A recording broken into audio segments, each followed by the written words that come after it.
Shalom Bapak Ibu semuanya. Apa kabar? Ibu harap kalian baik semuanya. Nah, di pagi hari ini kita akan mulai ibadah kita. Sebelum kita mulai ibadah kita, mari kita angkat Yesus kekasih jiwa. Yesus kekasih jiwaku, sungguh ku percaya padamu, karena kasih-Mu padaku, Kau tebus dosaku. Dari terbitnya matahari dan sampai terbenamnya, ku angkat lagu pujian, tinggikan nama-Mu.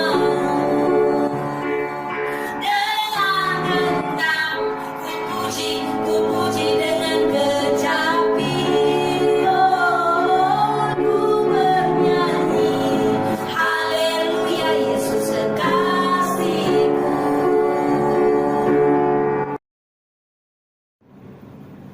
Sebelum kita mendengarkan firman Tuhan, mari kita berdoa. Terima kasih Tuhan, terima kasih Bapa untuk berkat kasih setia-Mu kepada kami dan juga anak-anak-Mu pada pagi hari ini Tuhan, khususnya kelas 4, 5, dan 6 yang mengikuti ibadah pagi pada hari ini Bapa. Kiranya Kau berkati setiap anak-anak kami yang ada di rumah, agar kiranya mereka bisa mengikuti ibadah ini dengan tertib dan dengan sungguh-sungguh, sehingga firman-Mu juga akan mereka bisa dengar dengan baik. Berkati juga Bapak dan Ibu Guru yang melayani dalam ibadah ini, dan juga Bapak Guru yang akan membawakan firman-Mu Tuhan, biarlah Engkau yang memberkati. Terima kasih Bapa, terima kasih Tuhan. Hanya di dalam nama anak-Mu Yesus Kristus kami berdoa dan mengucap syukur. Amin. Sebelum kita mendengarkan firman Tuhan, mari kita angkat lagu pujian kita, firman-Mu pelita bagi kakiku.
Tadi sudah memuji Tuhan anak-anak kami yang ada di rumah kelas 4, 5, dan 6. Hari ini kita mau mendengarkan kebenaran firman Tuhan, tapi kita berdoa terlebih dahulu ya anak-anak kami yang ada di rumah. Kita bersatu dalam doa. Bapa dalam surga, kami bersyukur dan berterima kasih kepadamu untuk setiap pertolongan Tuhan dalam kehidupan kami. Pagi hari ini kami mau mendengarkan kebenaran firman Tuhan. Tuhan yang tolong dan pelihara kami. Terima kasih Tuhan, kami berdoa dan mengucap syukur. Amin. Anak-anak Pak Niko yang ada di rumah, kebenaran firman Tuhan untuk kita diambil dari Lukas 23 ayat yang ke-33 sampai ayat yang ke-34. Sekali lagi Pak Niko bilang, Lukas 23 ayat 33 sampai 34. Demikian kebenaran firman Tuhan. Ketika mereka sampai di tempat yang bernama Tengkorak, mereka menyalibkan Yesus di situ dan juga kedua orang penjahat itu. yang seorang di sebelah kanan, yang seorang lagi, yang lain lagi di sebelah kirinya. Yesus berkata, "Ya Bapa, ampunilah mereka, sebab mereka tidak tahu apa yang mereka perbuat." Dan mereka membuang undi untuk membagi pakaiannya. Demikian pembacaan firman Tuhan untuk kita anak-anak kami yang ada di rumah. Nah, tema yang diberikan kepada kita adalah Yesus disalibkan. Nah, cerita yang dikatakan oleh Alkitab bagaimana ketika Yesus disalibkan, ternyata Yesus disalibkan bukan karena Yesus melakukan kesalahan anak-anak kami yang ada di rumah. Bukan karena Yesus melakukan sesuatu yang tidak berkenan di hadapan Allah. Wah, tetapi Yesus disalibkan untuk menyelamatkan Pak Niko dan anak-anak kami yang ada di rumah dari hukuman dosa. Apa hukuman dosa, Pak Niko? Hukuman dosa ialah maut, kebinasaan. Maka untuk menyelamatkan manusia dari maut, dari hukuman dosa itu harus ada yang dikorbankan. Apa yang dikorbankan? Yang dikorbankan itu adalah persembahan yang kudus, yaitu adalah Yesus yang naik di atas kayu salib untuk menyelamatkan kita, anak-anak kami yang ada di rumah. Tema kita tadi Pak Niko bilang, Yesus disalibkan. Kita lihat bagaimana perjalanan Yesus ketika Yesus mau disalibkan. Kalau kita baca dalam kitab Lukas 23 ini, anak-anak kami yang ada di rumah, Yesus dibawa kepada Pilatus, kemudian dihadapkan lagi kepada Herodes, sampai pada akhirnya Yesus dibawa Yesus dibawa ke tempat yang bernama Tengkorak untuk mereka menyalibkan Yesus di bukit Golgota. Anak-anak kami yang ada di rumah kelas 4, 5, 6. Perjalanan atau cerita tentang Yesus disalibkan mungkin tidak asing lagi kita dengar. Ya, mungkin dari gereja, Bapak Ibu guru agamanya pernah menceritakan bagaimana ketika Yesus disalibkan. Tapi anak-anak kami yang ada di rumah, Pak Niko mau menekankan di sini atau mau menyampaikan kebenaran firman Tuhan untuk anak-anak Pak Niko yang ada di rumah adalah bagaimana ketika Yesus disalibkan dan mati untuk kita, bukan hanya juga mau menyelamatkan kita dari hukuman dosa anak-anak kami yang ada di rumah, tapi ingin mengembalikan status kita di hadapan Allah sebagai ciptaan yang paling berharga. Kalau kita lihat dalam Kejadian pasal yang pertama, ya, bagaimana cerita tentang penciptaan Allah kepada seluruh makhluk yang ada di muka bumi ini, Allah katakan bahwa manusia adalah ciptaan yang paling berharga dan mulia. Bahkan dikatakan segambar dan serupa dengan Allah. Kalau ciptaan yang lainnya, anak-anak Pak Niko, Allahnya bilang, jadilah terang, lalu terang itu jadi. Jadilah cakrawala, maka jadilah cakrawala itu. Ya kan? Tapi kalau sama manusia, bagaimana Allah menciptakan dalam kitab Kejadian pasal yang pertama itu anak-anak kami yang ada di rumah. Allah membentuk, mendesain, artinya tangan Tuhan tangan Tuhan ambil bagian untuk menciptakan manusia. Membentuk, mendesain, bahkan memberikan napas kehidupan kepada manusia itu. Tetapi anak-anak Pak Niko yang ada di rumah, ketika manusia itu sudah jatuh ke dalam dosa, waduh, hubungan Allah dengan manusia menjadi rusak. Hubungan Allah dengan manusia menjadi rusak. Ciptaan yang mulia, yang berharga itu tadi menjadi rusak oleh karena apa, Pak Niko? Karena dosa yang kita lakukan. Melawan mama, melawan papa, berbohong, dan lain sebagainya. Tetapi Allah tidak mau itu rusak karena dosa yang kita lakukan, atau dosa yang membelenggu hidup anak-anak kami yang ada di rumah.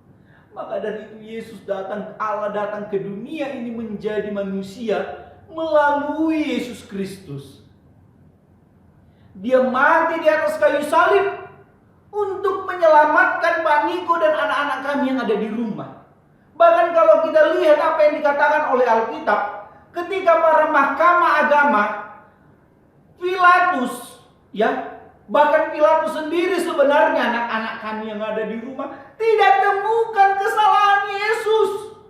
Sehingga mereka mengundang, membawa saksi dusta, bahkan membawa orang-orang banyak untuk meneriakkan Yesus disalibkan. Waduh, betapa jahatnya orang-orang yang tidak menyukai Yesus. Padahal Yesus itu adalah Allah.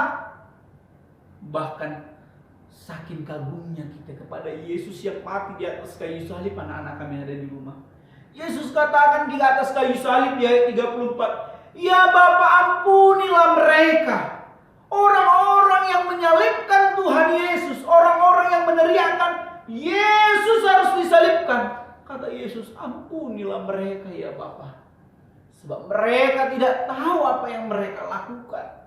Yesus disalibkan bukan karena dia melakukan dosa, bukan karena ada kesalahan Yesus yang membuat Yesus harus menerima hukuman disalibkan itu. Tetapi Yesus lakukan itu untuk menyelamatkan Pak Niko, menyelamatkan anak-anak Pak Niko yang ada di rumah kelas 4, 5, 6 dari hukuman dosa itu. Pertanyaan Pak Niko adalah, maukah anak-anak kami menerima Yesus yang sudah mati untuk kita itu? Maukah kita membuat Yesus yang paling utama di hidup kita? Anak-anak kami yang menjawab di rumah. Anak-anak kami yang bisa jawab di hadapan Tuhan Yesus. Kalau mau, katakan, "Tuhan, aku mau mengundang Yesus di dalam hatiku yang sudah mati di atas kayu salib." Betapa mengerikan ya anak-anak kami. Tangan Yesus dipaku. Bagaimana peristiwa penyaliban Tuhan Yesus? Apakah tangan Yesus yang melakukan dosa? Tidak. Tangan kita yang melakukan dosa. Mencuri, melakukan yang tidak benar. Terus kepala Yesus yang dikawat durikan. Apakah pikiran Yesus yang melakukan dosa? Tidak. Tetapi kita yang mau memikirkan yang jahat ya anak-anak kami yang ada di rumah. Memikirkan atau merancang sesuatu yang tidak berkenan di hadapan Tuhan. Tapi Yesus harus menerima kepalanya dikawat duri. Demikian juga kaki Tuhan Yesus. Tapi Yesus lakukan itu karena Yesus mencintai kita. Mencintai Pak Niko, Mama, Papa, keluarga kita, terlebih anak-anak kami yang ada di rumah kelas 4, 5, dan kelas 6. Yesus begitu mengasihi kita, bahkan dia mati di atas kayu salib untuk menyelamatkan kita, untuk mengembalikan anak-anak kami yang anak-anak saya yang di Kalam Kudus kelas 4, 5, 6 itu, baik dari kapten maupun dari Rambung itu, menjadi kembali semula, menjadi kembali seperti apa yang dikatakan oleh firman Tuhan, berharga dan mulia. Maka Yesuslah yang harus disalibkan. Pertanyaan Pak Niko tadi, maukah kita menerima Yesus yang sudah mati untuk kita naik ke atas kayu salib? Kalau mau, berarti kita memberikan ruang kepada Yesus untuk dia menjadi utama di dalam kehidupan kita. Untuk Yesus menjadi yang paling utama di dalam kehidupan kita. Kita mau belajar kebenaran firman Tuhan, mau dengar apa yang mau Tuhan inginkan untuk anak-anak kami yang ada di rumah kelas 4, 5, dan 6.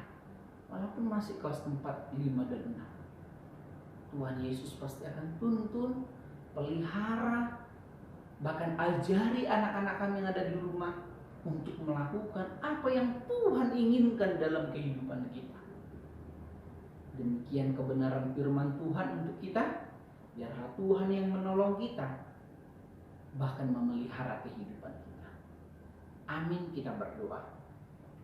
Bapa dalam surga, kami bersyukur dan berterima kasih kepadamu ya Tuhan, untuk setiap penyertaan Tuhan dalam kehidupan kami. Terima kasih Tuhan, Engkau telah mati di atas kayu salib untuk menyelamatkan kami dari keberdosaan, dari hukuman dosa itu. Tuhan, ajari kami, terlebih anak-anak kami yang masih kecil, kelas 4, 5, 6, untuk mereka hidup di dalam kebenaran firman Tuhan.